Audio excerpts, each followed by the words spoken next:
Welcome back, gamers, to another episode of the Slow Cast. I am your host, Iraqi Balboa, joined by my friend and co-host, man who's always tired because he's freaking running while you're sitting on your freaking bed like a couch potato. You goddamn neck. I'm just kidding. Durwin Luke, or as I prefer to call him on this podcast, the Durwinator. What's up? What's What's going up? on, man? You, how much did you run before you got on? We did. Well, I walked 2.5 and then ran 2.5, so 5K total. But What was your pace? not good. I'm actually very injured right now, just all around. I You feel still like hurt from that fall you took? no. I started golf, right? So like now I have a whole bunch of like arm This issues. is where we end the podcast. Golf is a hobby I cannot condone. And then now we walked 18 holes yesterday, so like part of my leg hurts. Yeah, just the answers never get old, or like just be rich and you can afford a power cart everywhere. But then you're not playing golf as much as just driving around power cart. You should go golf with Trump then maybe eventually. We should get him Oh to embrace the man, slow run cast.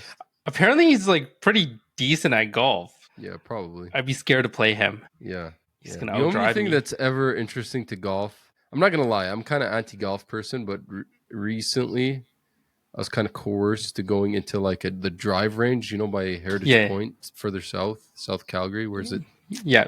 What's that place called? I'm not going to lie, I had a lot of fun just driving that ball. Like I've never like actually golfed before, but just swinging that and seeing how far I could get it was pretty fun. Yeah. Yeah. But now you just gotta play 18 holes. Kidding. Yeah, I don't know about that. It's a lot of work. If I had that time, I'd probably do something else. But I went for a run yesterday for the first time in like forever. Yeah, 5K, and then it rained. And it rained. It poured on us. It was a charity run. But I was surprised with myself. I was actually like awfully surprised. Because like honestly, ever since COVID, I want to say, not even having kids, I don't blame my kids, but ever since COVID, like I've been doing less and less physical activity versus before. I probably like was doing some physical activity once a day, every day, right? And with COVID, I just really turned into a lazy bum. So I thought, I'm 5K, I'm going to get cooked here.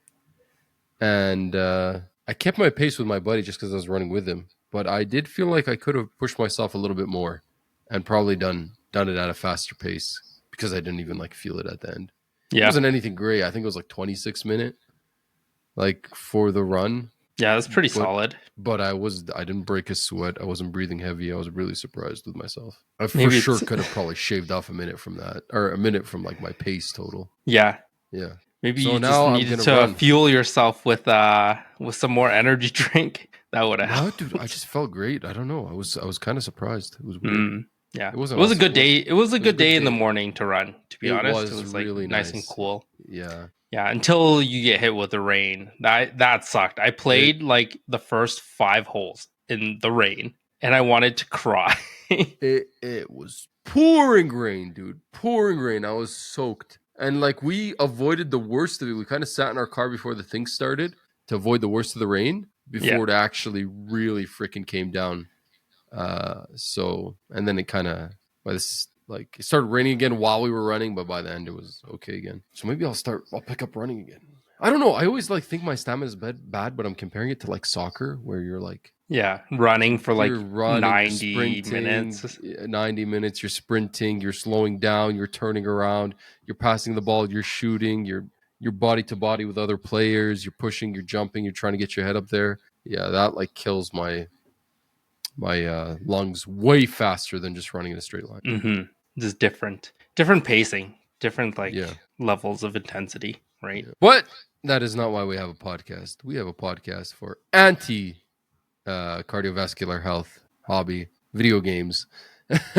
So let's get right into all the news from the video game world. Where do you want to start, Durwin? We kind of have news from Xbox. We have news from Nintendo. We have news from Sony. I feel like you want to start with the Capcom showcase? Sure. I think we should power through that. Yeah.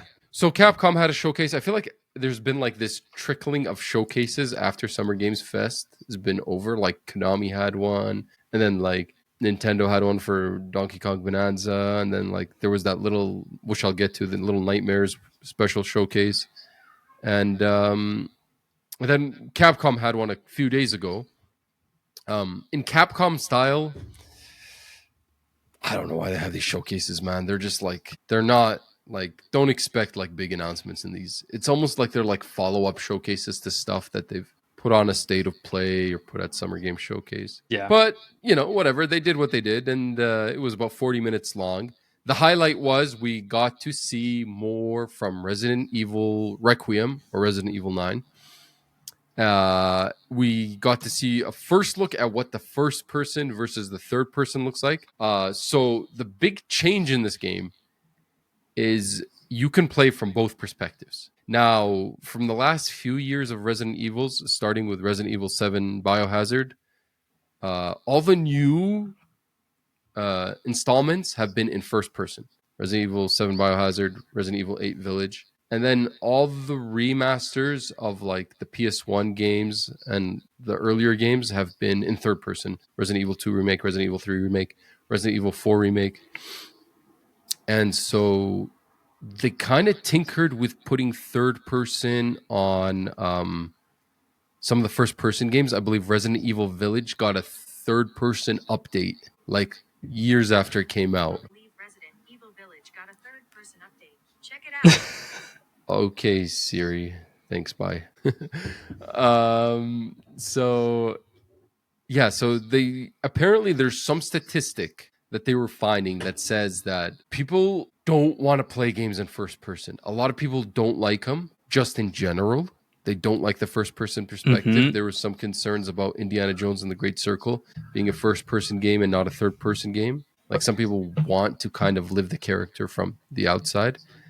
And there's also, I think, probably enough statistics to say that once you make a game first person, it becomes infinitely more scarier compared to playing it in third person. And I can see that, right? And so it pushes people away from maybe wanting to play the game otherwise. Like I feel like third person is a level of immersion, then you got like first person, then you got like first person VR.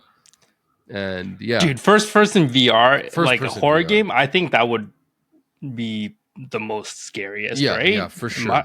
Would have to be. Yeah.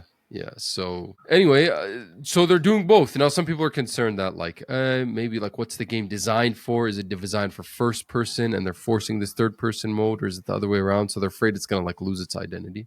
But I mean, we'll see. I think if it's a well thought out and well made game, like you should be able to play both. It looked very Great, good. right? Like it looked very good both ways from what they sneak peeked. Like I'm interested in playing it twice in both perspectives. Interesting. Yeah. You wouldn't just like switch between the two? Like back and forth. Yeah, and find out. No, I feel 'Cause, like I'd like to play a playthrough of purely like first person, person, or and a playthrough purely third person. Yeah, I'd like to see how it would be, but I don't know. This already has a release date of February 27, as we know. Mhm. We also there was a bunch of the directors of the game involved and the producer, whatever, just kind of talking. And they even had like if you like signed up for some Capcom something, you got to see more of their like they cut out some of the things they said so you could go watch them. And I'm like, that's like kind of weird. But they were also talking about how they were considering Leon Kennedy as the lead for this game. And they actually were saying that he's a bad match for horror, in that, I don't know, maybe the idea was he was too like empowering of a character and it takes away from some of the horror. So this new character who is actually like, she's not brand new. She is apparently, I didn't know this, but she's like the daughter of a character from one of the spin-off games. It was Resident Evil. The daughter of Resident Evil Outbreak's Alyssa, an Yes, FBI analyst. Yeah. Interesting.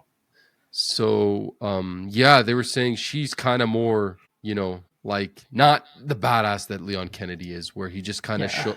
And I agree. If you play Resident Evil 2, Leon Kennedy's like, the city is like, the outbreak is happening, the city's collapsing, and this guy shows up for his first day of work at the police station and doesn't just like leave immediately. But no, he's like such a good police officer that he proceeds to like go and investigate what's happening.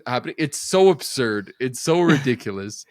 And then also like this is like set at 30 years after the events of Resident Evil. Yeah, he would 3, be an old right? man technically. Yeah, right? he'd be an old man, number one. And number two, like I feel like he's seen it all. Like he probably would just he wouldn't even flinch. I go guess in guns blazing, right? Yeah. I actually preferred Claire Redfield in Resident Evil 2 remake because I felt like she was more real and the voice actress on her was really good. Like there'd be, and you're gonna have to beep this out, but there'd be like moments where like she would see something in like the corner or like a zombie would do something, and like I felt like the voice actress was so genuine. And it's like Claire Redfield is there, she knows there's an outbreak, she's doing this risky stuff because she's looking for her brother to try and save her brother because he was working at the police station. She's like, "Where's my brother?"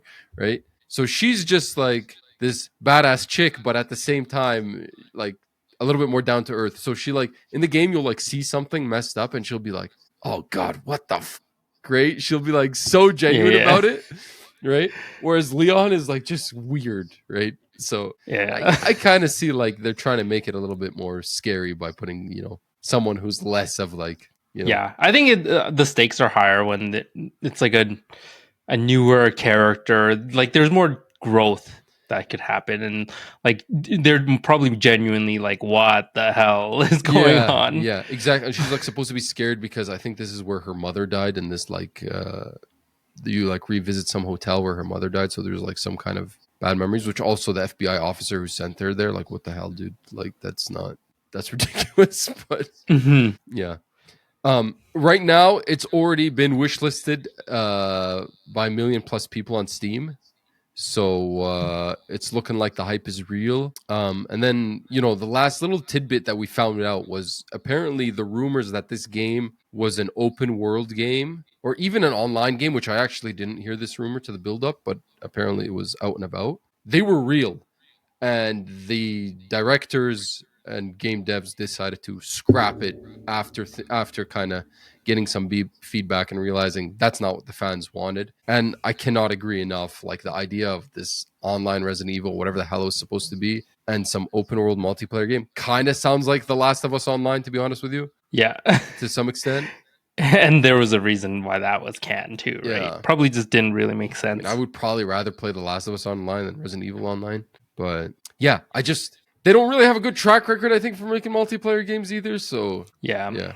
So I think that was a good call to get rid of that. That would have been a major disappointment having this as an open world game or an online game. Yeah, we got some other information in the Capcom showcase. We did see some more of Pragmata's unique puzzle shooting gameplay where it's almost like a Dead Space vibe, except the space station you're on, rather than being dark and gloomy, like is just more like plain white, colorful. Like the space station doesn't look like it's in collapse or disarray, and the things you're fighting are more like robots. But I don't know if there's a horror aspect. I cannot tell from the theme. But the whole gimmick is some of these enemies are impenetrable, and you have to use this hacking system that the girl that's kind of hopping on your shoulder, the AI girl, she's supposed to like hack an enemy system before you could like fight them. So you have to do this thing where you're like dodging and getting out of the way while you hack this like kind of puzzle, and then it opens up the ability. I don't know. I'm kind of skeptical if that's going to work.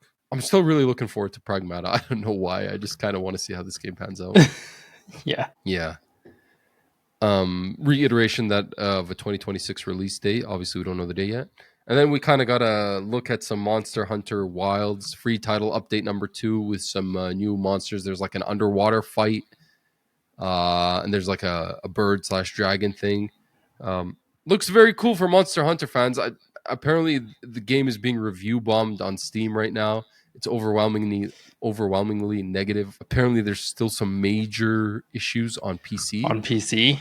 Yeah. And people aren't liking the content updates. So yeah, Monster Hunter Wilds is a weird one. I mean, I have my copy right here that I played for a total of like 5 hours. I don't know. Dude, you should just trade it in for Bonanza. I should maybe. Yeah, I have my pre-order in now. Oh, you're set, huh? Yeah, I traded in Mario Kart 8 because World is out. Oh, that's one of the things we're missing for Nintendo. What? Did you hear about this? No.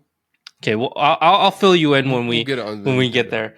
I traded Luigi's Mansion because I have Luigi's Mansion 3 because I'm done with it. I'm done. Nice. Yeah, completed the story. How are the trade-ins at GameStop for Nintendo? So It seems right terrible. now, until I think July 5th or something like that, there's an additional 50% if you're trading towards Switch 2 Nice. games. So Nice. I got, for those two titles, I got 90 something dollars. So like 45 bucks Whoa, a that's pop. good. I got a lot of titles I should get rid of. Yeah. And like That's what? really good. 2 games basically covers your whole like Bonanza minus like 12 bucks or something like that. That's pretty freaking good. Yeah. Yeah. Yeah. So you should Yeah, get I on should it do if that. you have a lot of games you're I don't not have a playing anymore. lot of physical Switch games, but I have a few that like I'm not playing. Yeah, I'm actually just down to Switch Sports, Smash Bros, and Pokemon Diamond. But Give me a sec here. Let me grab them and see. This is a big digression. Odyssey, which I'll get to when we talk about the games we've been playing, but I actually kind of booted it up again. Animal Crossing, which I'm pretty down to get rid of, but my wife is gonna still she's gonna convinced kill that you. she's gonna freaking play it. The Mario 3D All Stars. You can't get rid of that this one. one. Yeah. This one's the limited edition one that with Mario 64, Sunshine, and Galaxy. I can't get rid of this one. Yeah. I could probably get rid of 3D World with Bowser's Fury. Me and my wife beat 3D World together. I didn't like 100% it, but I did 100% Bowser's Fury. Sonic Colors Ultimate, which my wife got and like never played. What is that? Strikers, which we'll get to in the Nintendo story, but we have some Mario Strikers news. This one wasn't the best Mario Strikers. Jamboree, which I'm going to keep hold of. Obviously, that's kind of the Mario Party, the most recent one. What's the word I'm trying to find here? Yeah, the update for it for Switch 2 is coming out in July. Yeah, so I want to see what the that's about. TV update or whatever, right? Breath of the Wild, I'm still playing. To be honest with you, I don't even think this is my copy. I think this is my buddy's copy. Metroid Prime Remastered, which is my friend's copy. So I don't have a lot, but I could get rid of a few. Yeah, how did we get to this? I was gonna say something else. How did we get to Switch? We're talking trading. Oh, I was telling you something about Mario Bonanza. Kart. Yeah, and then Bonanza I've pre-ordered, and then right now, like if you're trading towards like Switch 2 titles, 'cause we were additional 50% off. You were talking about trading like Monster Hunter and stuff for. Yeah, you should trade it in. Like if you're not playing it, because I don't know. it counts towards I it. keep Right? telling myself I'm gonna go back and try it, but we didn't have a very good like start session. Left a bad taste in my mouth. Anyway, I had this organized in a specific way, but let's just go to Nintendo. Let's cut to the chase.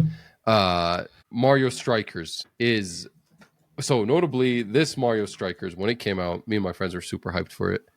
Mario Strikers Battle League did not pan out the same way we thought. Arguably, the most superior Mario Strikers game is coming to this Nintendo Switch 2's GameCube library next week. So, I am going to subscribe to the Nintendo Switch Online, plus the expansion, because we are going to play Mario Strikers GameCube. I'm excited for that. That's one of the greatest GameCube games of all time, in my opinion.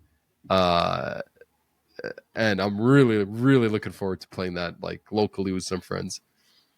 And so, yeah, I don't know. I'm thinking, okay, maybe I have some new uses for my Switch 2 here in a bit while we're waiting for Bonanza.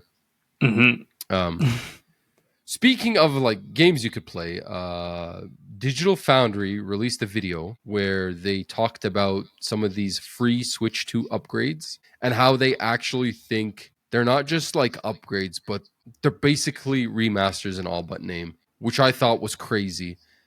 You were looking into this as well, and I guess we both didn't realize how many games were running at 720p on the Switch. Mm-hmm. But yeah, free updates for things like Splatoon, for things like Link's Awakening, Echoes of Wisdom, Super Mario Odyssey, Bowser's Fury. Like a lot of games have been tested, and apparently they look great or they're running great. Obviously, I'm not testing things like Digital Foundry are, and this is just anecdotal evidence.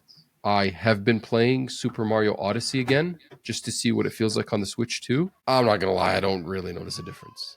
I thought you were going to say, this is like mind-blowing. No. Are you playing on your TV or handheld? On my TV. On your TV? Maybe I'll try it on my handheld. Good point. Yeah, maybe try handheld and then maybe plug it back into your original Switch. That's the point I want to get to. I don't know if what I'm experiencing is one of those things where like you play a game on the PS2 or you play it on the 360 or the PS1 and you're like, oh yeah, that game was like great for its time. I remember it looked beautiful or whatever. And then you like try to play it in like, 2025 and you're like, oh my God, this looks horrendous. Like, you know how games from back in the day in our mind, they look a certain way, they feel a certain way. You're like, oh, that game was so beautiful. And then like you actually play it in 2025 and you're like, oh, this is bad. I remember recently, I mean, one of my favorite games of all time, Assassin's Creed 2. I recently tried to play it and I wasn't even playing the 360 version. I was playing that like Ezio collection that came out on PS4 and Xbox One. Holy smokes, did it look bad and feel bad. And I was like, there's no way this is the game I fell in love with, like when I was, junior high school, whenever it came out. And so I'm not sure if, like, in my mind, like I've also been playing Breath of the Wild as well, some more. I'm not sure in my mind that these games just kind of looked the same because they already looked that good at the time, or if I'm just like, maybe I just watched the Digital Foundry video and see. Yeah, and like do a comparison. Yeah. Dude, I think one of the ones that like was very heartbreaking for me was Need for Speed Carbon, because I loved that game when it first like came out. I played the shit out of it. And then like I think when it was a few years back, I was like, I found the game disc again because I had it on PC, and and then I plugged it in and like got everything installed, and then I went to play it and I was like, wow. This is not it, huh? This was not it. I remember this completely differently. Yeah, it's nuts. There's a lot of games like that you're like, especially I feel like the PS3 360 era, because we were just getting into like the better visuals and the graphics, but I feel like those games have aged worse. Yeah, because I think like an N64 game is like you already knew what like. Yeah, like and it has like that charm, right? Because like it's like super old, and like you play it because it's like your childhood charm. Like I think Nintendo gets away with like these graphics the most, because I feel like generation to generation, like the changes aren't like completely jarring. But yeah, those but like then you play like a game from the 360 era, and you're like, oh, bro, this is bad. Like Gears of War, like isn't great either graphically. Yeah, it's not the worst, but it's like still. Well, that's why I'm like, why do we need a remaster? Didn't we just have that remaster like the beginning of the Xbox One generation? So I don't know. Yeah, it's not like a Last of Us Part 1 remaster. Like we really didn't need it. No, have you seen that? Dude, I thought the same thing. I'm like, dude, Last of Us looks great. Like it didn't look terrible. That PS4 remastered version is, I feel like there's this like from 2013 to 2016 period of the PS4 generation where those games don't look that great anymore. Whereas 17, 18, 19, like 20, like some of the starting with like Horizon Forbidden West, or those Horizon, are those ones don't need it as like as bad. I feel like those ones look better, but no, dude, like The Last of Us, getting The Last of Us 1 to like Last of Us 2 standards. Yeah, I don't think it should have been charged $90 as a full price game or whatever. And it would have been nice if it was more of a remake where you like changed a little bit of the gameplay, but it looks really, really, really good. Anyway, I don't know, man. I feel like there's nothing to play on the Switch too. I think we've already talked about this. So I'm really open to just like try new things and experiment and see what things look like. Yeah. So I have started my next game. Okay. It is not on PC. I'm actually really, really hooked on like just playing stuff on Switch too, because it's so like quick and easy. So I am revisiting an old title. Technically not like a Switch exclusive, but I am revisiting or like actually playing for the first time because I haven't played it before. Digimon Cyber Sleuth Hacker's Memory. God, you're playing this on the Switch? Yes. Yeah. I played Cyber Sleuth original one on like PS4. I don't think it looks too different on the Switch. I'll have to like pull it up and compare because they're realistically like the same graphics. I wonder if there was any upgrade for that one. Yeah, I don't think there was. I really doubt it was. But it was $6 on like this Nintendo store. So I was like, I would pay $6 to play this. Like I loved the original Cyber Sleuth. So you got your Digimon game coming up soon here in September too. Yeah. Maybe I'll play it again and be like, wow, this game was actually not great. And then I don't play Time Stranger. But we'll see. You know what else is not great? That Switch 2 Piranha camera. This is coming from Eurogamer, feature from Alex Donaldson. Yeah, dude, he bought it. He bought it and tried it Oh and my compared it and god. tested it. Apparently, it's freaking brutal. So don't buy the Switch 2 Piranha camera. Dude, it looks so bad. It looks like he's taking a webcam video with your 3DS. Like, I don't know if there's you've some ever previous used a camera. 3DS camera, but it's so bad. Yeah, it's bad. This feels like the camera on my first phone. Oh my Jeez. god. Looks brutal. That's pretty funny. Yeah. Oh, they did. I think Logitech webcams are all now compatible with the Switch. Because there was that Wild West compatibility thing where we couldn't figure out what was compatible with what. Yeah, I think it's a little bit more more concrete now. Have your D brand Switch 2 grips come in? No. So we talked about this last week, but it looks like D brand's kind of apologizing for what they said. Yeah. And they said you should be allowed to hold it however the F you want. And they're sending improved Switch 2 grips to all customers after spectacularly terrible response to these claims. So they put out the first release where they had just this long-winded thing about you're holding it wrong, and then people obviously did not like that answer, and then now they're basically saying there's two ways that we can fix this. The first way is actually easily mass reproducible, but it's still not going to be 100% perfect. And then they have a second way, which is 100% perfect, but might not be mass reproducible. So we'll have to wait and see. But I mean, it seems like some people are getting good copies of it. Some people are getting bad copies of it. So we'll just have to wait and see. I'm going to wait and see when mine comes in. I'm actually really excited to get one. I'm not going to lie. It'd be pretty funny if yours didn't work. I'll be like, damn it. But in July, we'll have a fix. I'll just put in a claim or whatever. Yeah, I know. I've bought stuff from D brand before, and they're usually pretty high quality items, to be honest. So it is a price tag, but a tax that I'd pay. I mean, and it's worth it considering the ergonomics of the Switch 2 and handheld. Yeah. Yeah. With the golf injuries and actually playing the Switch 2, my elbows are kind of hurting.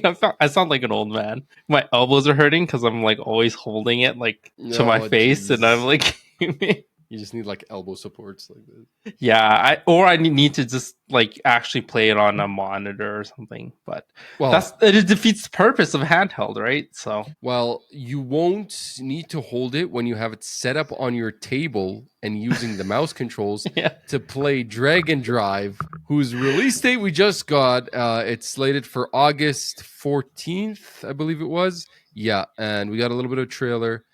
It's going to be a budget game, so it's going to be a little bit cheaper. I can't remember, maybe than 20 to 30. Yeah, it's 30. I think it's 30 Canadian. I think it's 20 USD or something like that. Yeah, and we'll see. Yeah, it's going to be a Switch 2 store exclusive. There won't be a physical release for this one. It seems kind of weird. It seems like this should have been a game at launch. Yeah, it does seem like a tech demo game as well. Yeah, it's $30. Is it actually developed by Nintendo? But it seems like it's a game developed specifically for the Switch 2 to do this mouse control thing. Yeah, it's very weird to have it coming out 2 months after. Yeah, it's published by Nintendo, so it should be an actual Nintendo game. Yeah, this is weird. This should have been the launch game instead of Tour. I forget what's it called, Switch 2 Tour or something like that. Tour. Well, the Switch 2 Tour should have been for free, and this should have been also at launch. It just seems very weird to be, coming out at the same time, like 2-3 months after this. I feel like the hype is going to be over for that.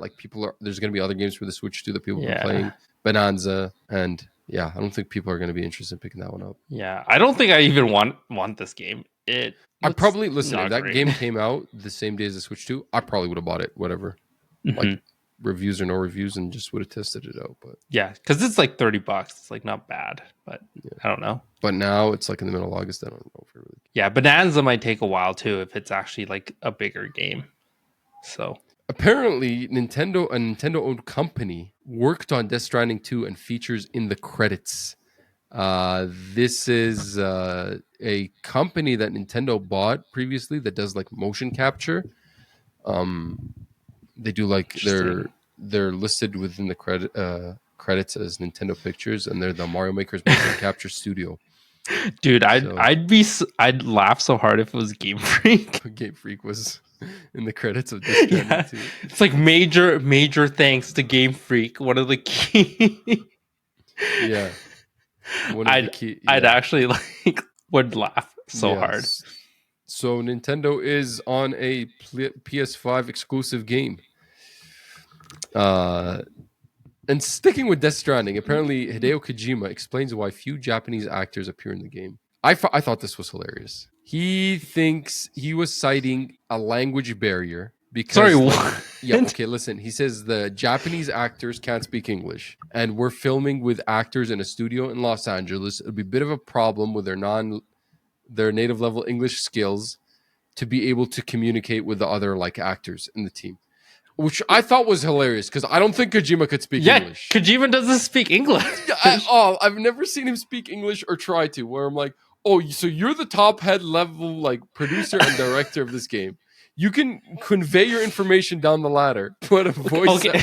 but a motion I have capture actor. I have can't. other speculations to why there isn't that many Japanese actors, but I'll throw them in the ring. He did also say there's difficulty with the technology in authentically recreating Asian skin tones, which I was like, okay, it just seems a very weird thing to say. It's difficult What do you to make. mean? It's difficult to make Asians look like their real life counterparts. He said, women and young people in particular have such beautiful, smooth skin. Asians and not just Japanese people are known for their beautiful, smooth skin, so it ends up looking like CG.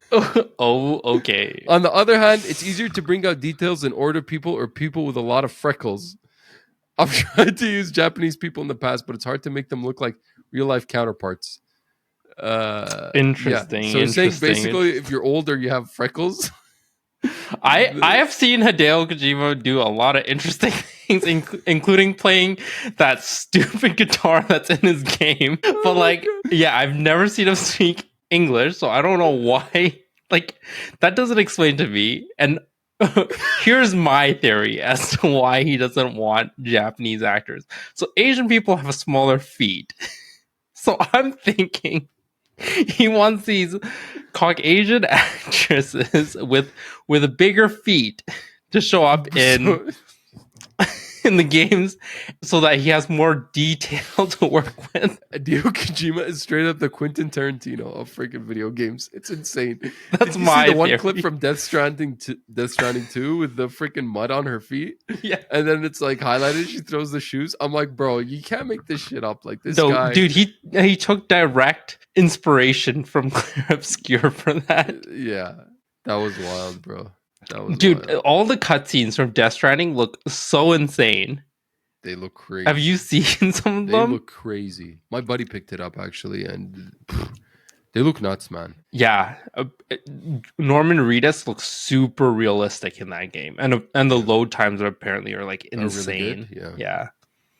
Yeah. Last Nintendo news. So Okay, yeah, I don't have this on the list, Mario so I don't know Kart what World. Yeah, so they updated recently to version 1.1.2. Okay. So prior to this, a lot of people were playing like random races because they found out when they're in random like wireless races, they can actually do like one course and have 3 laps in it, which isn't like an option usually in World because they want you to do the whole world like across The tour. multiple maps, the tour basically, right? Yeah. So in like Nintendo fashion, which is like similar to Apple fashion, they updated to 1.1.2, which removes being able to select random in a wireless versus race. So you can't do 3 lap races. Why, man? It's in the game. Just leave it. Yeah, so it's actually getting review bombed right now.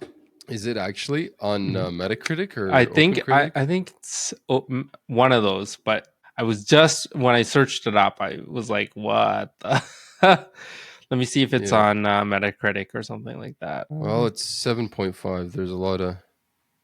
Let's look at the most recent. Yeah, so it dropped the game's user score from 8.3 to 7.8. So it was an 8.3 before. Jeez. Man, like why? I never understood this. Like, why can't you let people play your game like They figured they out want them to something. play? Just let it. Yeah, like they figured out a thing in the game. Just let it. Like Yeah, like it should have been a feature. Like, yeah, I get that you want people to race across like your whole world, but like if they want to just race one map for 3 laps, like let them. I don't know. yeah, stupid. Yeah, it's like they already have to create like a custom game, right? So it's not like it's actively taking people away from. It's like forcing people to play the game that you want when they want to play it a different way, Yeah. which is just like absurd. Like, sorry, we didn't mean for this to happen. Even though you're having fun with it, we're gonna take it out because that's not what Yeah. we want. That's not our design vision. Like, Mhm. it's so stupid. So I yeah, don't know, man. just weird Nintendo things, you know? Yeah, I can't wait for Bonanza, man. Mario Kart World is kind of the open world I'm just so done with. Yeah, do you agree there's actually not really that much in the open world? It's just freaking empty, and there's no proper way of like going around and finding like there's P switches, and there's no real map, and it's simply Yeah. like impossible There's like to figure out what to do. you don't talk to anybody. You don't do anything like that. You It just seems race like an around the world. afterthought. It Yeah, seems and like you an just like afterthought.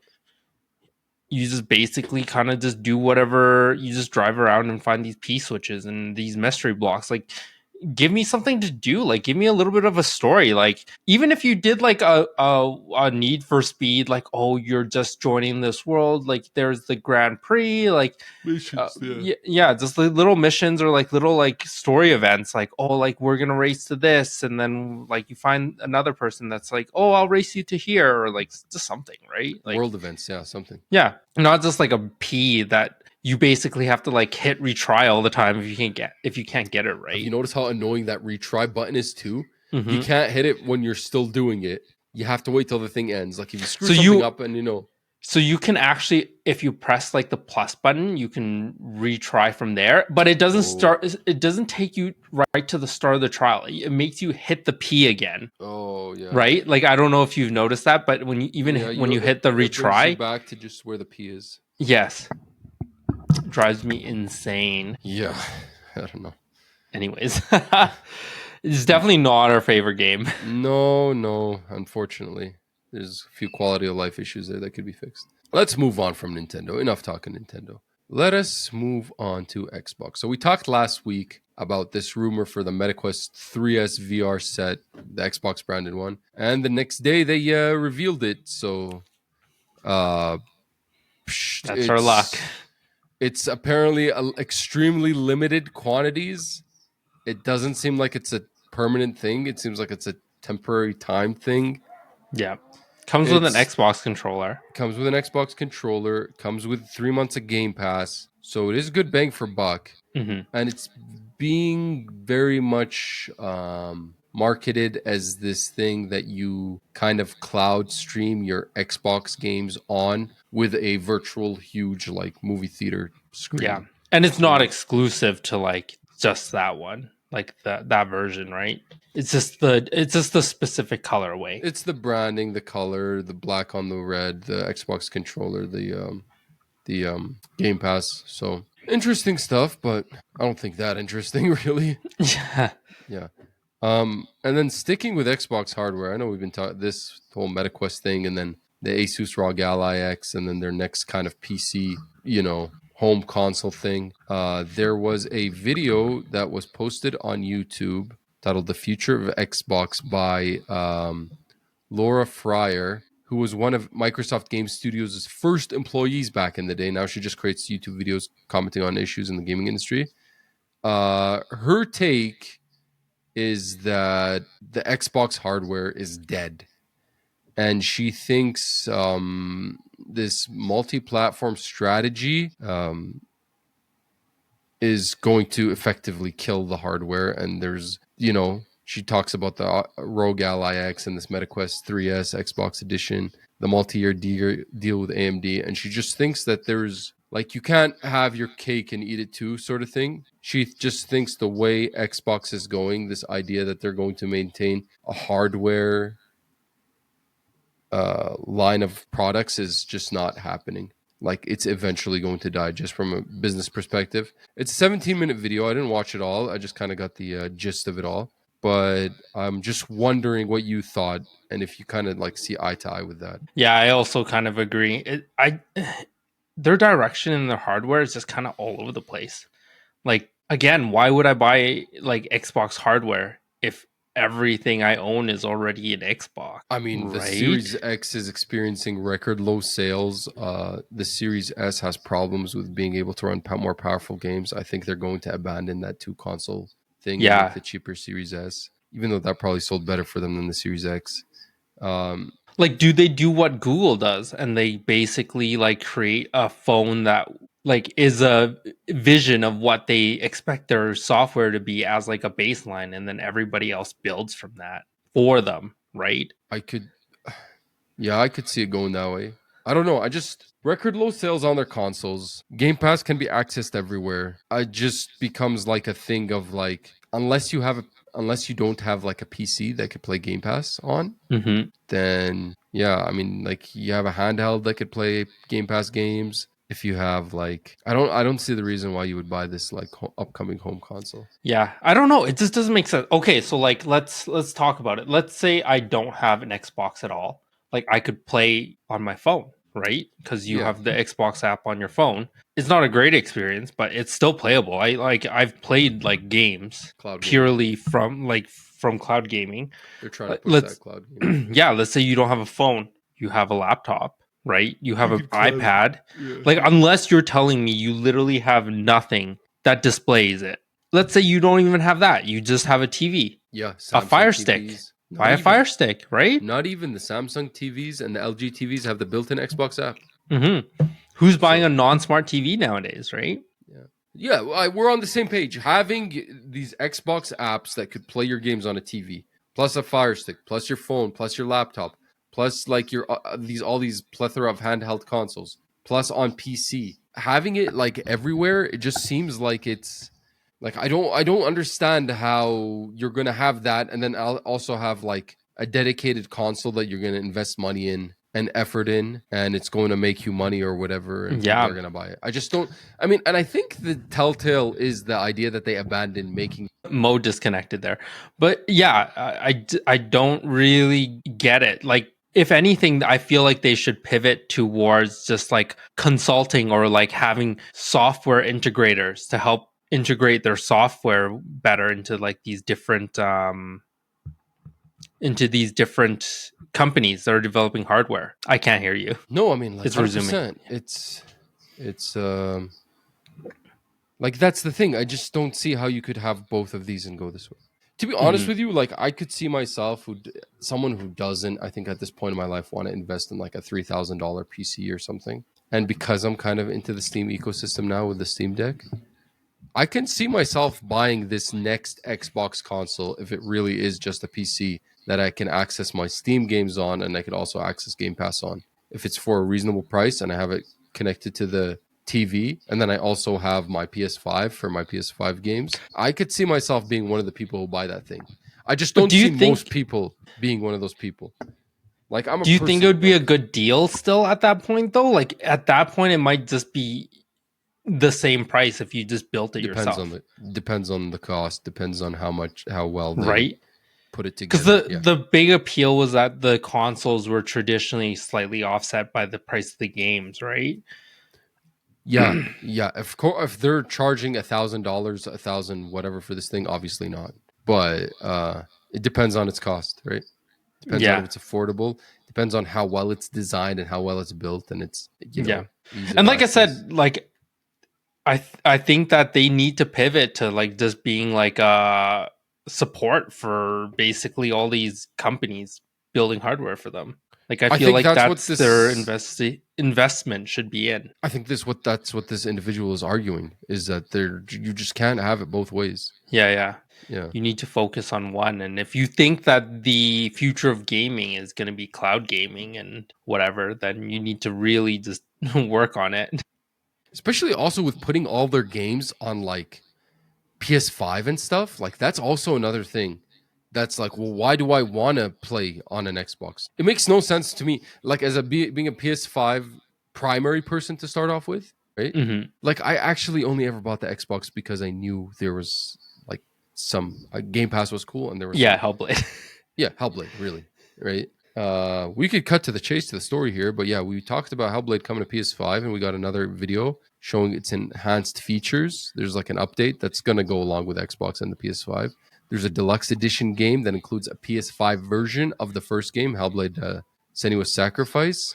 Yeah, and then players who already own the PS4 version of Hellblade Senua's Sacrifice will get a free PS5 version. There's also this cute little thing where now there's like 60 FPS, where at the time the game came out, the developer was like, oh, we don't have 60 FPS mode because it's supposed to be like cinematic. It's just like the design direction. Everybody was like, sure. So now they have a 60 FPS mode. So I'm like, well, what happened to the design direction, right? I thought that was the reason we didn't have it. You know what That's I mean? funny. Yeah. Right. But yeah, if I can buy the games I want to play on Xbox on my PS5, the only reason to get an Xbox is because Game Pass offers a cheaper alternative. So that on its own merit, I don't know is enough to go buy a console for that much money. But yeah, if that console can also play my Steam games and play Epic Game Store games and stuff like that, I could see, and then play games for online for free, so I don't need actually to pay for online subscription to play multiplayer games for free, similar to a PC. Yeah, that was like their one thing, right? And apparently there's also more reported rumors of layoffs coming next week, a major round of layoff within Xbox itself. I mean, we've already had a few of these this year. Sure as hell, I wonder if this is the hardware department. Oh, geez, that would be rough. They're still saying it's about, the redundancies with all these mergers with Activision, Blizzard, Bethesda, all these people there that are now redundant because their roles are filled somewhere else.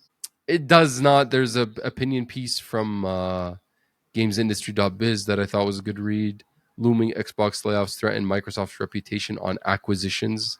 Because you remember during the Xbox acquisition, there was a lot of discussion about how people are going to lose their jobs, and they were saying, no, this is better because Activision's poorly managed and blah, blah, blah, blah, blah. And this is good to be, under the Xbox umbrella. Examples like Double Fine and Team Ninja, when they got acquired by Xbox, it kind of alleviated a lot of their financial hardships. This kind of, it's not great. It's not a great image right now. Obviously, we know this is not just Xbox, but the slashing of this many jobs doesn't bode well with some of the stuff they were arguing in the Activision Blizzard court case. So yeah, I guess just circling back to Hellblade, the release date for that is the PS5 version is August 12th.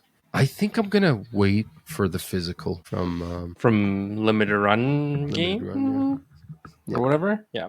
Apparently, the Xbox 360 received an update 20 years after launch, so they quietly updated some of the UI on the dashboard. So I thought that was funny. I mean, I bet you who's working on the UI for the 360? Are you kidding me? Apparently, it was not the aspect ratio was weird. It was distorted and stretched out. But yeah, its UI is more like the. I don't remember if this was the last 360 UI. It might have been updated after the Xbox One came out. The marketplace for the Xbox 360 was officially shut down in 2024. Yeah, so everybody thought the console was done, but they updated it. It stops people from buying new games on the marketplace. I bet you people in Brazil still play the 360. I guess that's true. Yeah. I mean, if Sony's still able to sell PS2s, I'm sure Xbox 360 has Are they, some or are users. they just lying just to make sure the PS2 is the best-selling console? Who knows? We just sold this secret million more. This is unrelated to Xbox, but it is related to Microsoft. Windows says goodbye to the blue screen of death. They've replaced it with this black screen that says your device has run into a problem and needs to restart. Yeah, apparently it is a little bit more specific in which application caused it or something like that. Yeah, I mean, sure, it's the same but different. I wanna circle back to just multi-platform news, and then we'll end with Sony because I want to kind of discuss some things with you in more detail. But yeah, we were talking about Capcom. I wanted to follow up with this before you hijacked this into a Nintendo conversation, but I had it all lined up for nice segues. Yeah. I'm a Nintendo shill, okay? Yeah. Yeah, I was like talking about Capcom. All of a sudden, you're like, "Dude, go trade in for Bonanza." I'm like, "Bro, I had the segues lined up." Street Fighter movie was the segue. Jason Momoa is cast as Blanca, and 50 Cent is cast as Barlog. So I think they already have Roman Reigns as well in the movie, and They casted Chun-Li. Chun-Li, yes, I as forget her name. Kalina Liang. Let me look at this. Was she in anything as well? Dude, it's not a bad Chun-Li. Search it up. She doesn't have the thighs for it though. Yeah, that's true. She's got no thighs. Oh, she's relatively. Her filmography is pretty weak. 50 Cent has started a few movies. Hey, he probably has more of a film background than she does. We were talking about how we should they should have Diddy in this game, and then 50 Cent fights. Yeah, or Ja Rule. Or I want Ja to see Rule, Ja yeah. Rule play Dalsim. Can we get Ja Rule on the phone? I mean, remember that freaking Dave Chappelle skit from back in the day after Yeah. 9/11? Dude, Like, can we get 50 Ja Rule on the phone? 50 Cent has so many movies to him. He's got 1, 2, 3, 4, 5, 6, 7, 8, 9, 10, 11. Dude, he's got like 20, 30 movies. Actually, Yeah. I did didn't know not that. realize. I thought he was I like didn't know maybe like 20, but he's got like 30 movies or something like that. That's He's got a crazy. big repertoire of movies. Anyway, we'll see how that pans out. Speaking of showcases, Bandai Namco has also announced a summer showcase featuring a new game reveal. We don't know what it is, but also we're going to get updates or news on several other games. Actually, we know what it is. It's a new My Hero Academia game. Ugh, boring. I thought it was, yeah. So we're gonna get new looks at Tower of the Guardians. Tower. Dude, they and the have a Guardians of the Death Sacred Tree. Note game. Death Yeah, Note that we Killer already knew that Within. existed. Oh, did Yeah, we? I did yeah. not know that. There's gonna be updates for we're gonna get more news of Code Vein 2, Blood of the Dawn Walker, The Blood of Dawn Walker. I always say that title wrong of that game. That's the game from the ex-Witcher developers, the vampire one. I Mhm. always say the title of it wrong, but because the actual title of it is so dumb. The Blood of Dawn Walker. The Blood of Dawn Walker. It should be the blood of the Dawn Walker. Or the Blood of the Dawn Walker. Not Blood of Dawn, like that's like her name is Dawn Walker. The Blood of Dawn Walker. What's the Blood of Dawn? Yeah, that's such a weird title. So Code Vein 2, The Blood of the Dawn Walker, Death Note Killer Within, Everybody's Golf Hot Shots, Little Nightmares 3, which I'll get to. We have a little direct for that. Patapon 1 and 2 replay. They're doing that one? I thought that was a PlayStation exclusive. Interesting. Shawo Labyrinth, which I don't even know what that is. Super Robot Warriors Y and Tekken 8. I don't think this is that interesting. We're gonna get also like this new My Hero Academia game and another look at Digimon Story Time Strangers.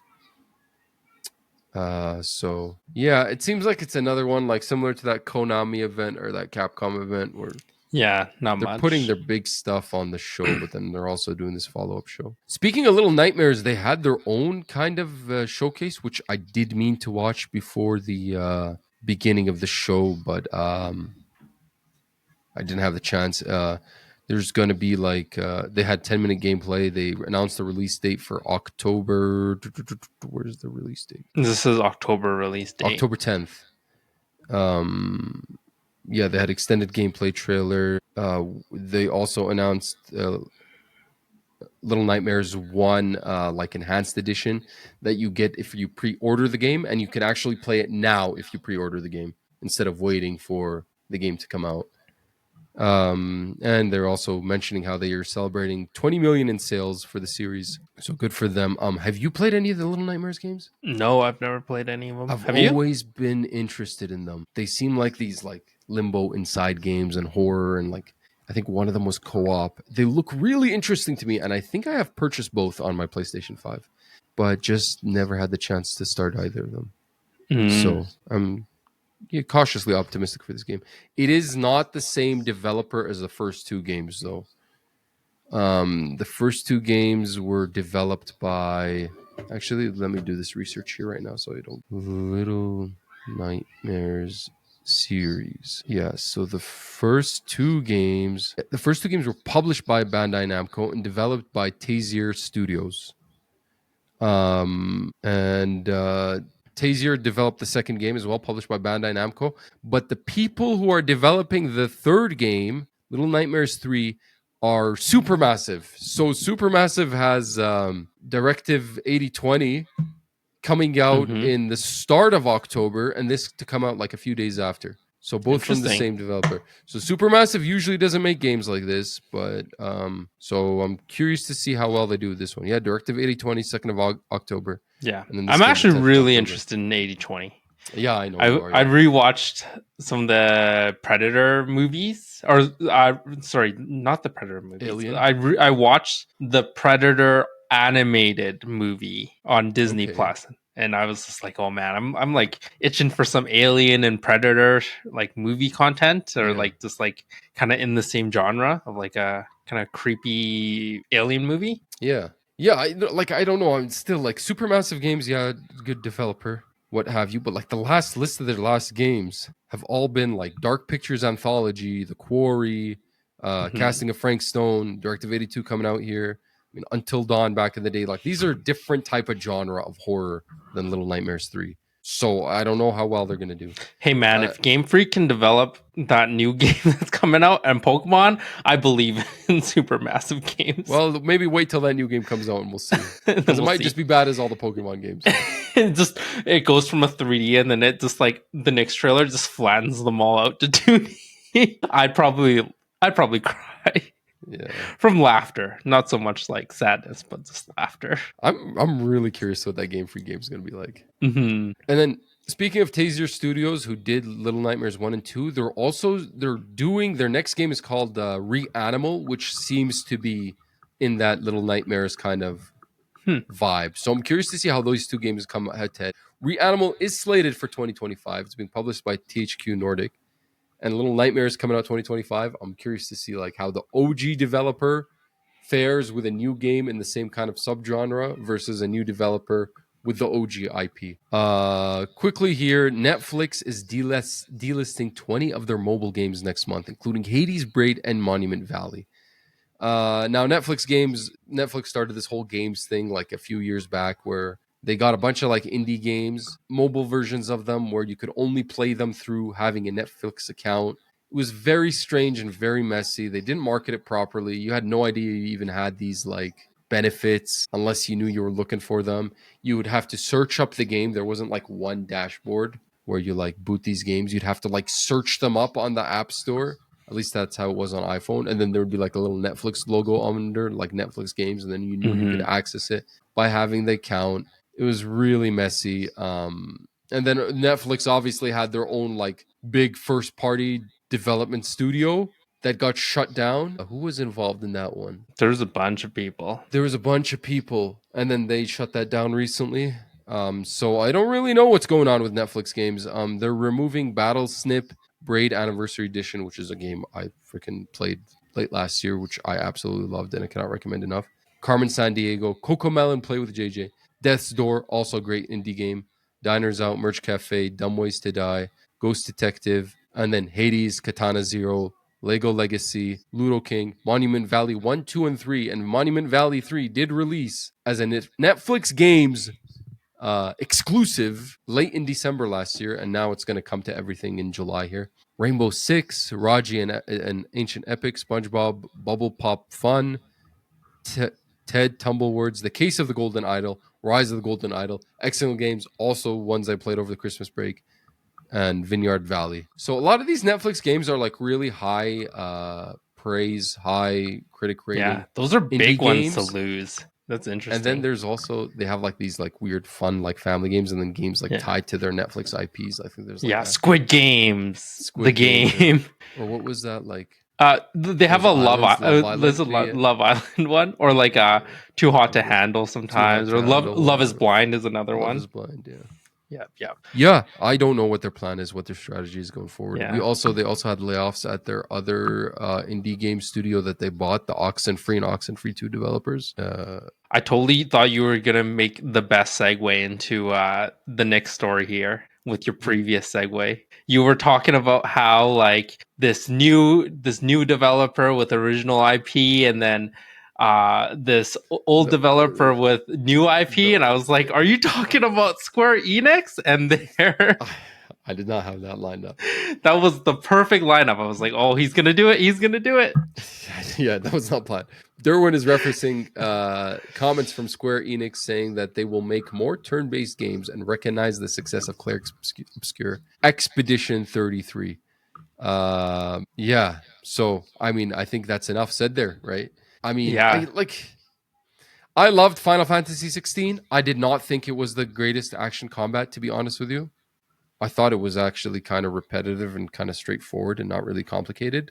I did not think that was the weakest part of Final Fantasy 16. I thought it was the open world was rather useless. I also agree. The open world is probably but the I love worst the part. story. I love the story for 16. I love Final Fantasy 7's combat, right?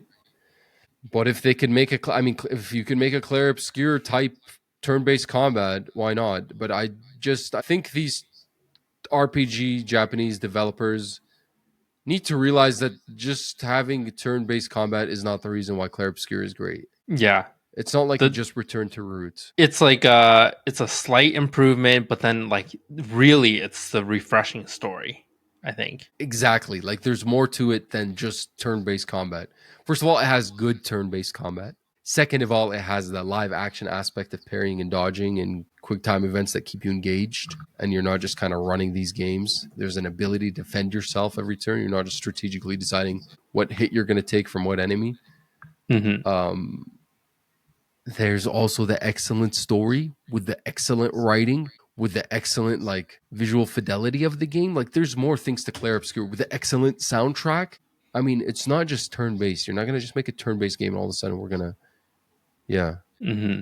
Yeah, exactly. It's not, it just doesn't happen like that, you know? All the things, I honestly, for Claire Obscure, all the things just lined up like insanely well. I don't know how it happened, but it just happened. Yeah, Did you hear about the beef between IGN Japan and France? This is No. speculation, but it was kind of funny to me. So I didn't hear IGN this. Japan came out and they gave Claire Obscure a 7 out of 10. Okay. And then IGN France came out and they gave Death Stranding 2 a 6 out of 10.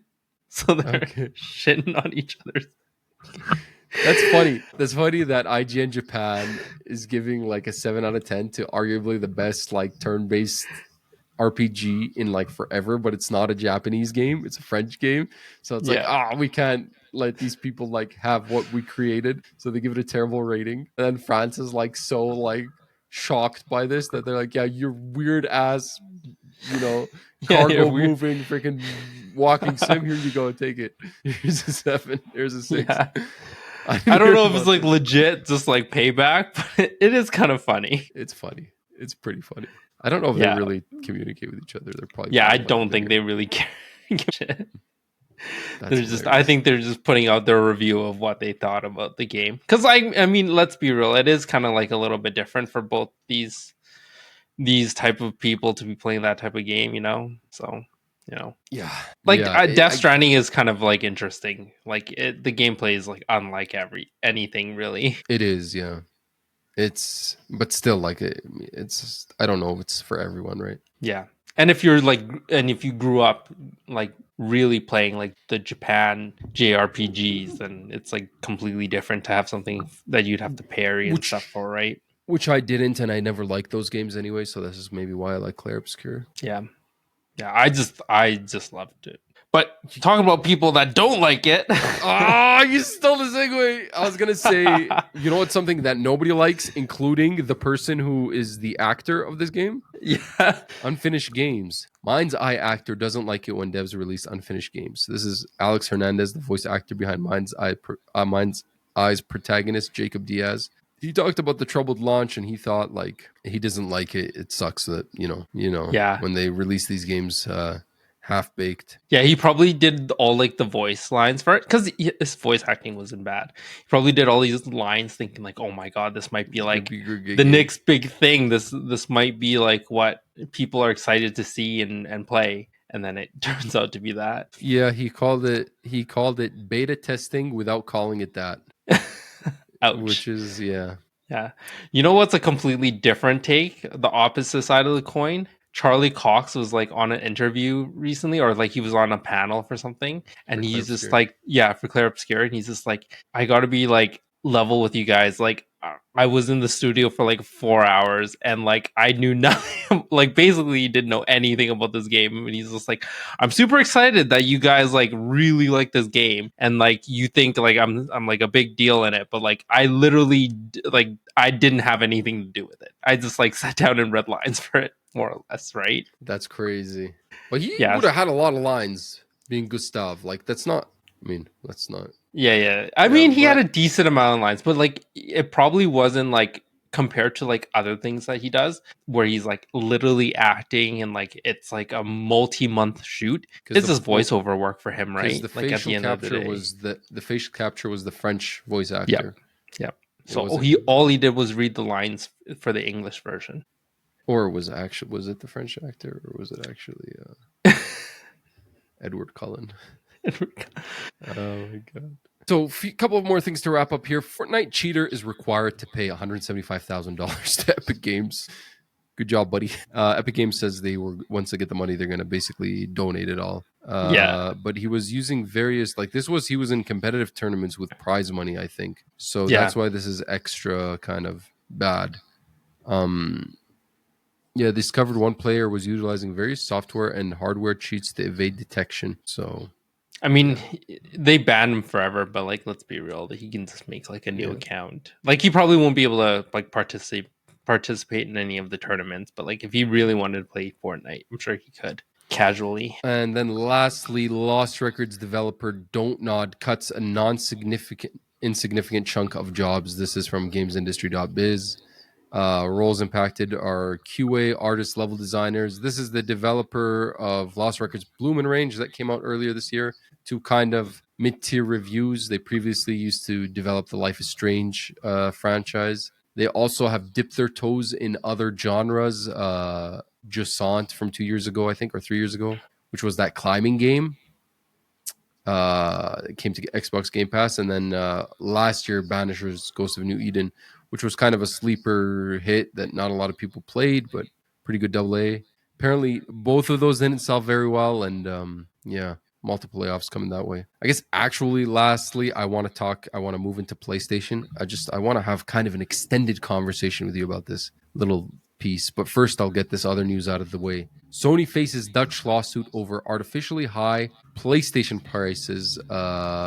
This we talked about previously, but in the digital games in Holland, apparently the prices were 47 more for digital games than they were for physical games. Like this was specifically in the Dutch store, the Dutch Sony store, and they're being ordered to pay 1.7 million. Or no, sorry, I got this wrong. Yeah, this is for 1.7 million users. They haven't been ordered to pay anything, but it could potentially cost Sony up to 6.3 million euros in damages. So yeah, not good. I mean, this is the bigger discussion of the era of digital marketplaces, how you could basically price fix if you run a monopoly. Maybe that's why you buy the Xbox console, because you could buy your games from anywhere: Steam, Epic Games, Microsoft Store. Okay. So there's real competition. I mean, it's a case, right? Yeah, I guess. Yeah. I guess. So, okay, I want to talk to you about this, and really want your opinion on this one. PlayStation maintains that they still won't release first-party games on PS Plus day one. They are not trying to do the Game Pass thing. You're not going to get God of War or Last of Us or Ghost of Tsushima or anything on their subscription service. What you're going to get is what they always have been doing, is they kind of add one indie or like a double A game, not per month, more like every other month. It's been like on the service as like a day one launch. If you remember, we just got FBC Firebreak this month. Previously, we had the Plucky Squire, like late last year, that came to PS middle tier. I think we had Stray Foam was Stars, the which came to the base tier. yeah Stray was the first game that kind of this happened. that was like the very Tales of very Kinzera first one. Zao. Animal Well from last year, if you remember that was a big one. Tales of Kinzera Zao. I think Dave the Diver, when it came to consoles, it was day one into the service. So that's kind of the strategy they're going. I kind of like when these games do come. Obviously, it's nothing compared to Xbox, which has these AA or indie games like every month coming to the service, and sometimes multiple of them in addition to their hardware. But yeah, they're just not interested in putting, which at the time I was never really bothered by, because the PlayStation subscription was cheaper than Game Pass significantly for like the year. I think when it first came out, the premium was like $150 a year, which is much cheaper than what Ultimate was, which was $240. Ultimate has gone up in price now again. It's almost like $23 Canadian a month if you just don't find a hack to get something cheaper. So we're looking at $276 a month. But premium has gone up to like $200 now recently, I think it is. So it's still pretty pricey. I mean, you could avoid the premium and just get the middle tiers extra. Okay, so I kind of want to talk to you about this, your opinion on this, and if you think it's reasonable. And then I also want to talk to you about the state of where we are this console cycle for PS5 and for first-party games. Because the vibe on the street that you get is this console generation sucks for PlayStation. There's not enough first-party games. There's not enough exclusives. But does it really suck, though? Well, that's what I want to ask you, because I find myself not agreeing with this sentiment. And I find myself, people are just short-sighted.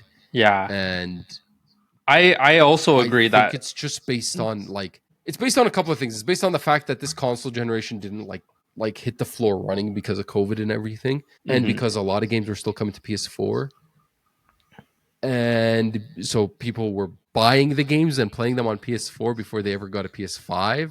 And then so now that they're into the PS5, there's not a lot of exclusives lined up. And so I feel like there's this thing about Sony sucks this console generation, which I'm just kind of like, I don't agree with that sentiment at all. And it's just, I think it lacks a little bit of memory, to be honest with you. I think Sony has had a bad spell over the last year and a half, to be honest with you. Like the amount of exclusives coming hasn't been as much, or hasn't been as great, or hasn't been as high profile. I still don't think it's that bad. Yeah, I don't think it's that bad either. Yeah, we're getting Death Stranding 2 right now, which is a huge release. Which is a huge release as a PS5.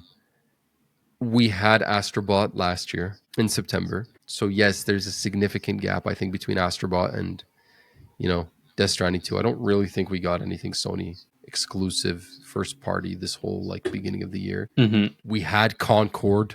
That was the big, that was supposed to really fill in the gap, right? We were supposed to get, I think a lot of the first party stuff, the live service stuff is what people are mad about too. But we still haven't even got Marathon and Haven Studios' game. They both are seemingly delayed. But then, if you go back to last year, the early half of last year, you got Stellar Blade, okay, which was, it's not a Sony first party, development studio, but it is published by them, or at least there was a publishing deal. Yeah, Black Myth Wukong, which was that secret publishing deal for a year, remember? And that one was a hit. Right? You couldn't play that on Xbox. If you wanted to play it on console, that was the only way you played it. Yeah. You had Rise of the Ronin, which wasn't the best game, but okay. You had Foam Stars, which wasn't the best game, okay. You had Final Fantasy VII Rebirth, right? Huge game as well. You had Helldivers 2, right? And then that was 2024, the beginning half of 2024. And then looking later this year, we have Ghost of Yotei coming out. So I just feel like there's been a slowdown from between when Stellar Blade came out to when Death Stranding 2 is coming out now, because, in between that time, you had Failed Concord and you had Astrobot. So there's been a gap of nothing coming out. And a lot of the higher tier developers within Sony haven't released anything, like Insomniac Games or or Naughty Dog or Sony Santa Monica, and then the Horizon devs. the big players, right? Yeah. So the thing is, I still don't agree with this sentiment at all. Because if you go back to 2023, you had Spider-Man 2, right? Yep. In 2023. What else? Now I had a whole. Forbidden West was 2020. Forbidden West was 2022. God of War Ragnarok was 2022. Yeah. 2021, you had Deathloop, which was a first party exclusive for a period of time, or a publishing deal exclusive for a period of time. I think you had Ghostwire Tokyo in 2022. You had Ratchet & Clank Rift Apart in 2021. You had Returnal in 2021. And then on launch, you had Spider-Man Miles Morales and you had Demon Souls Remake.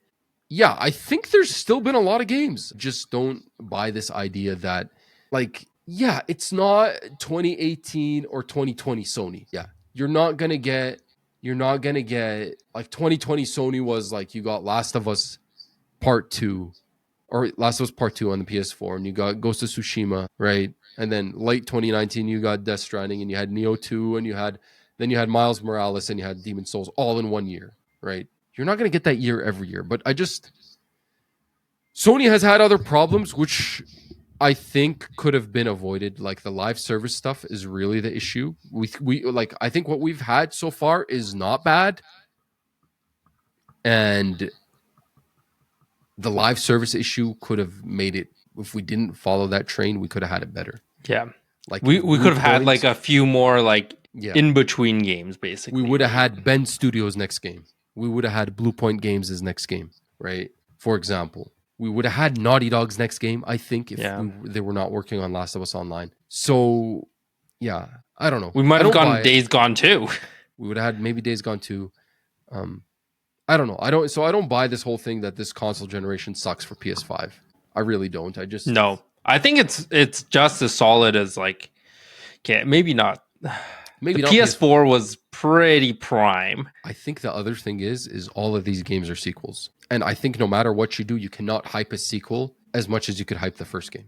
God of War Ragnarok can never be as hype as God of War Reboot. Yeah. Horizon God of Zero War Dawn, huge. Horizon Forbidden West can never be as hype as Horizon Zero Dawn. You know what I mean?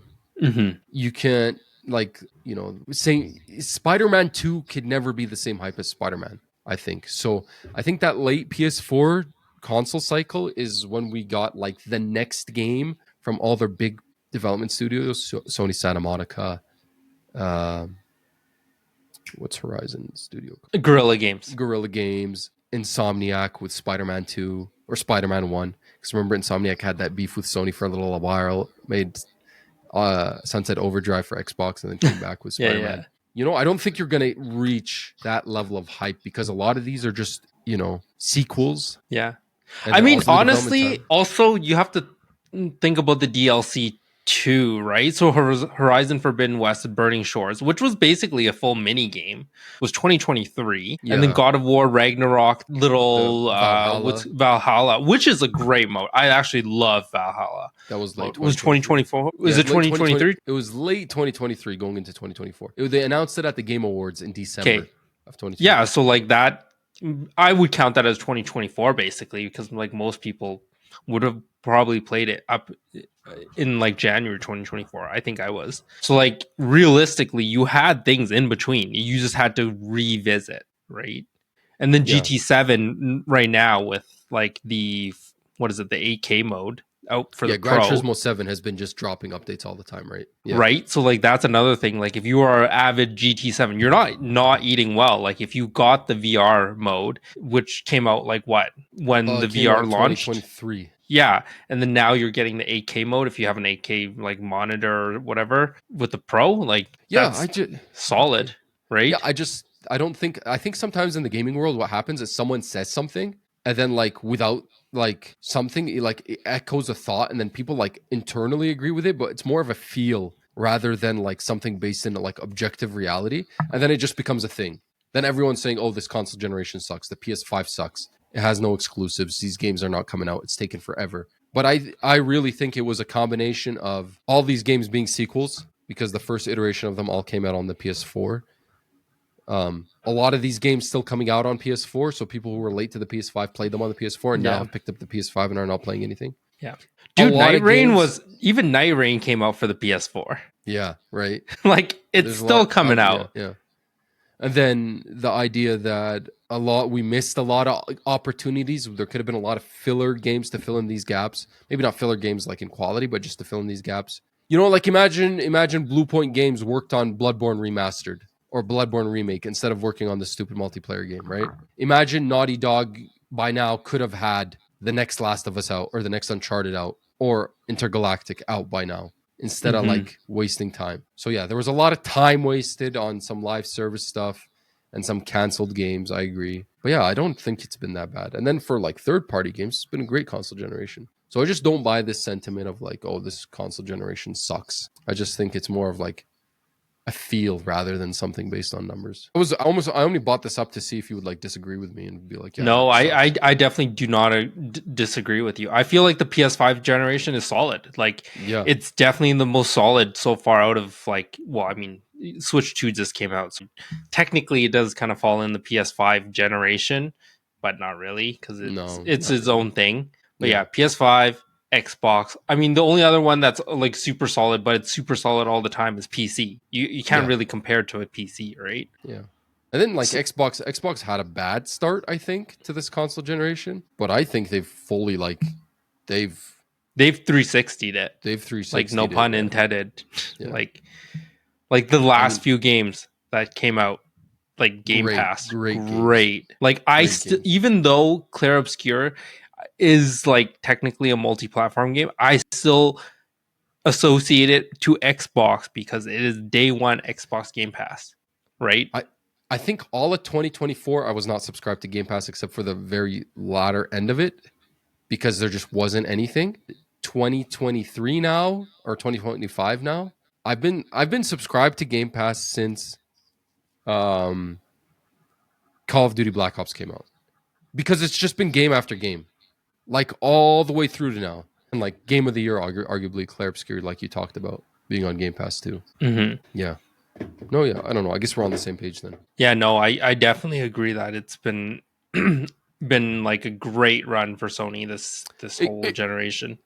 100% I agree. honest. It could have been better though. It Yeah. could have been better if the live service stuff was avoided. Okay, the first part of this question: do you think that PlayStation is right in maintaining that they release first, like their bigger games to their highest tier, like uh, much later in its lifespan, basically? Like, you believe that they shouldn't be doing what Xbox is doing, basically? I don't care either way. Like this is their decision. This is their company. This is their financials. They're looking at the numbers. They recently reported that more and more people are subscribing to the higher levels, higher tiers of the subscription services, even though the prices keeps going up. So if the numbers make sense, the number makes sense. Why would they put them on and lose those potential sales? The numbers didn't make sense it made sense for Xbox because freaking they needed something to get back they into the needed race. it to get on the race. Yeah, I also agree. I don't think Sony should lessen the appeal of their titles by adding it to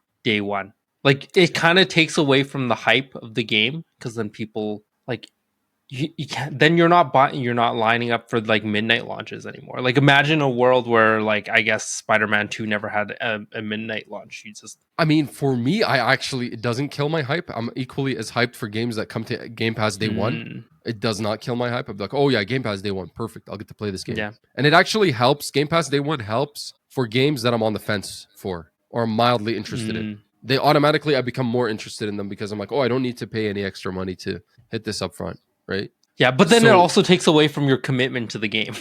We've had this conversation where, like, you try a game, it was free on Game Pass, and then you're like not really committed, so you don't really want to like commit and like continue playing the game. Versus like if you paid the $100, you're like, I need to get my money's worth out of it. I'm okay with that. I'm okay with not being committed to a game after I tried and be like, okay, it's cool, but I don't need to spend the time on this. I'm completely fine with that. Rather than buying a game and feeling like I need to play it because I bought it for $90 and, you know, a la Monster Hunter Wilds. Which is why I haven't gotten rid of the copy because I always pay the money for this. I should just give it another try.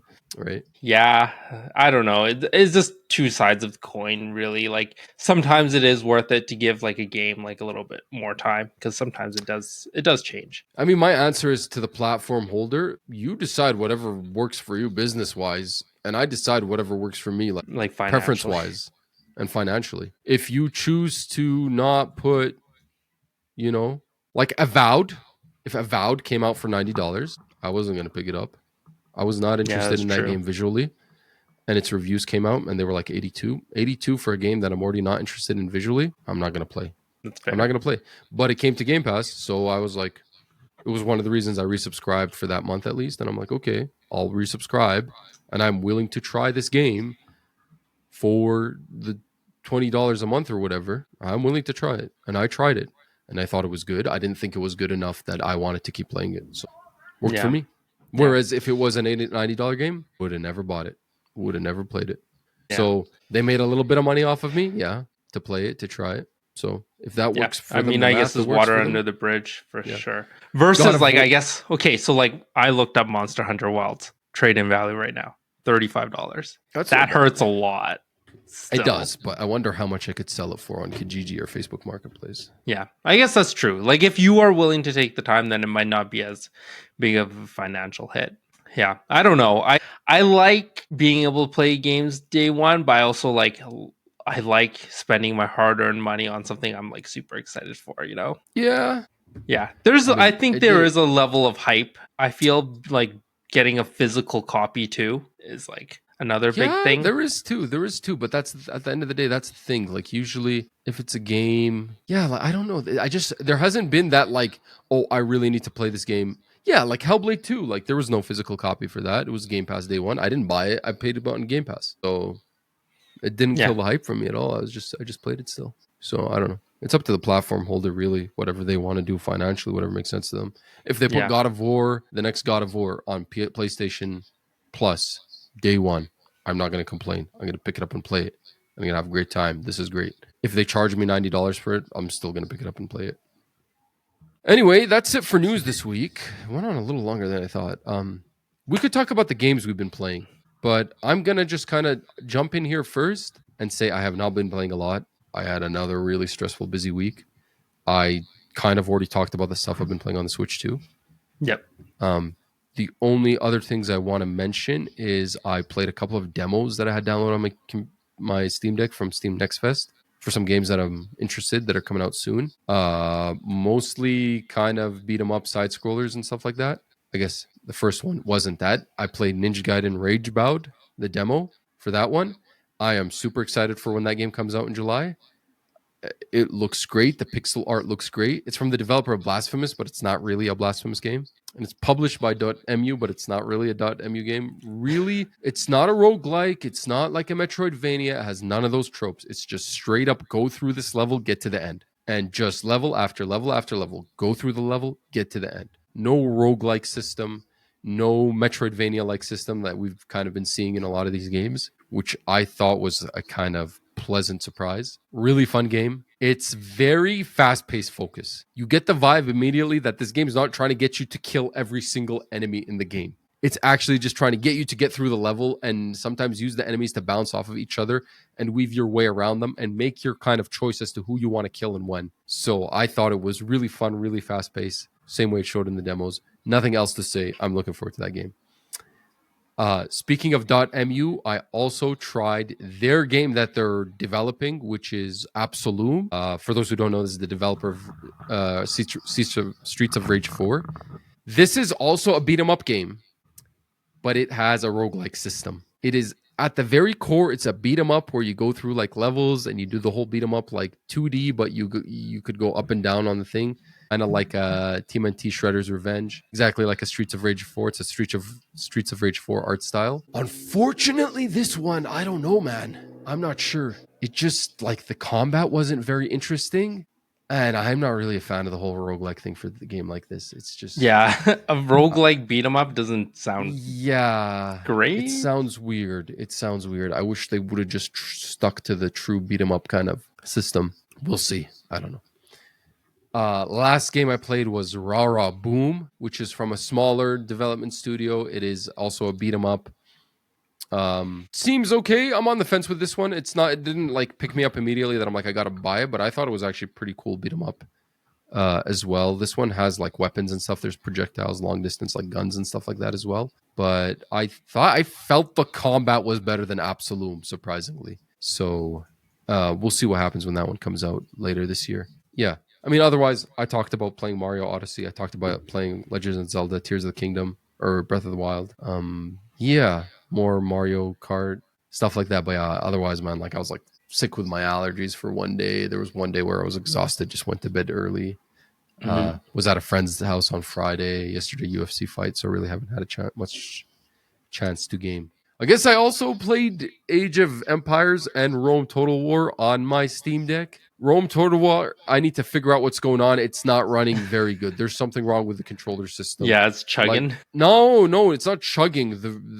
There's something wrong with the mouse. Oh. It just keeps rotating the battlefield and it won't stop. And there's some level of sensitivity. I tried to plug it into the dock and play it. It's not working. Age of Empires actually works pretty good on. That's the definitive edition of the first game, the OG Empires. It works pretty good with the trackpad mouse on the Steam Deck and docked, of course. It works great. That's all I've been playing this week. I'll let you take the. Yeah, I mean, I haven't done too much either. I've finished, like I said, Luigi's Haunted Mansion 3 or whatever. And then I just started Digimon Cyber Sleuth Hacker's Memory, which is like a parallel game to the original Cyber Sleuth. It's like just in a different like perspective. And then what I've been really doing is binging the shit out of TV shows. I don't know if you realize, but like this whole week has been like show after show after show. No. So like what? So The Bear, which is like a yeah. cooking show, I think came out on the 23rd. Mhm. No, 23rd, 25th. 25th. So that was the 25th. Squid Game as well My wife was telling me, she's like, there's a third season of Squid Games. I'm like, I thought there was only two. I didn't realize the third so season. season 2 and season 3 really should have just been one season, but the director decided to split them just to, I guess, like, I don't know what, maybe he'd need to do more planning or something like that.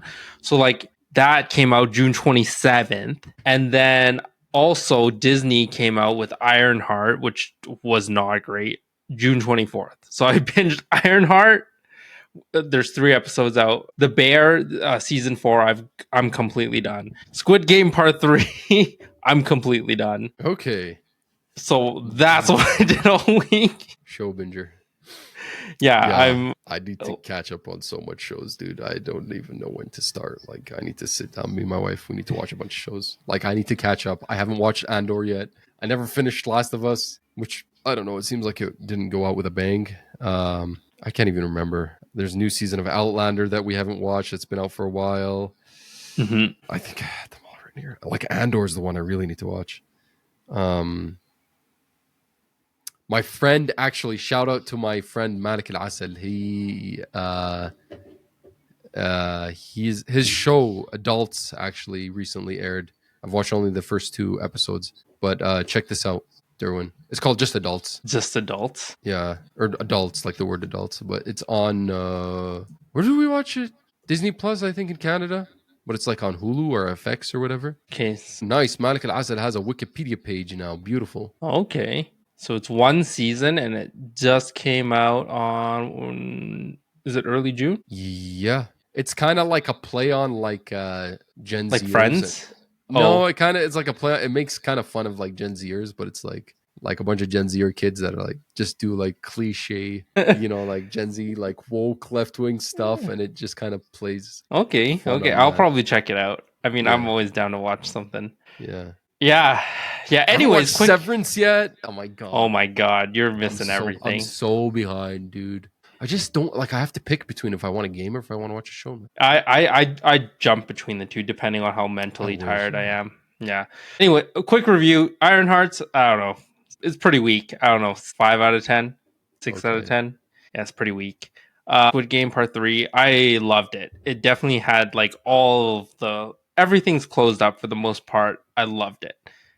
8, 9 out of 10. Like there's just Okay. like some slower parts, some things that are like, oh my god, this is stupid. And then The Bear season 4, man, amazing. I loved it.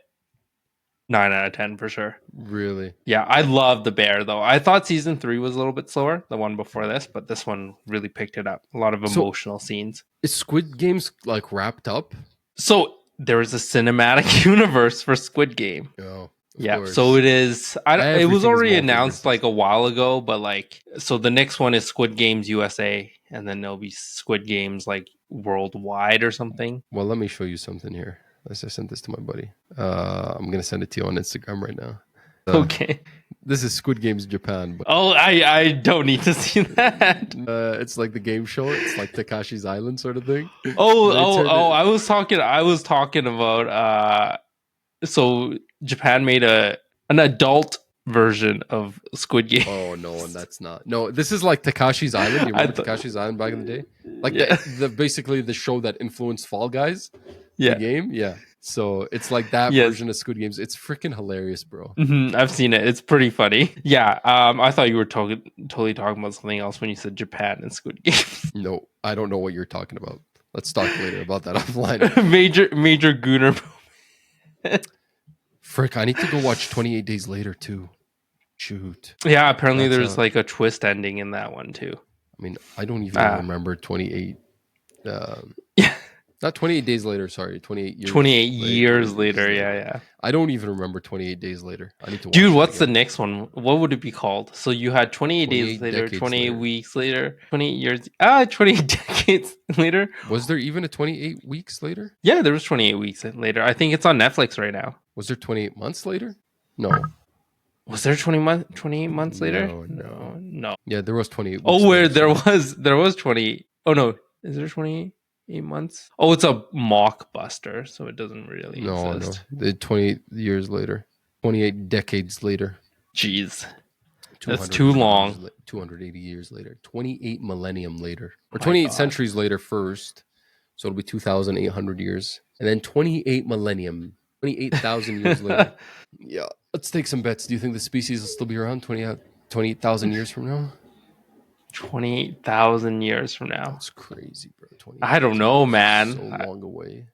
I don't think so. Yeah, Maybe not. I think we're dead. We think we kill ourselves. Yeah, we are Nuclear really fallout. just like a Nuclear blip. fallout, disease, war. There's no way this thing's lasting for 28,000 Yeah, more years. I wouldn't want to see it anyways. Well, you won't. Surprise, you won't.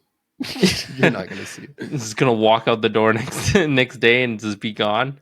Could happen. Anyway, Durwin, that's it for this week. Let's wrap it up. I better get going to my family because I have neglected them for 3 hours trying to do the show notes and talking to you. So I better get out of here.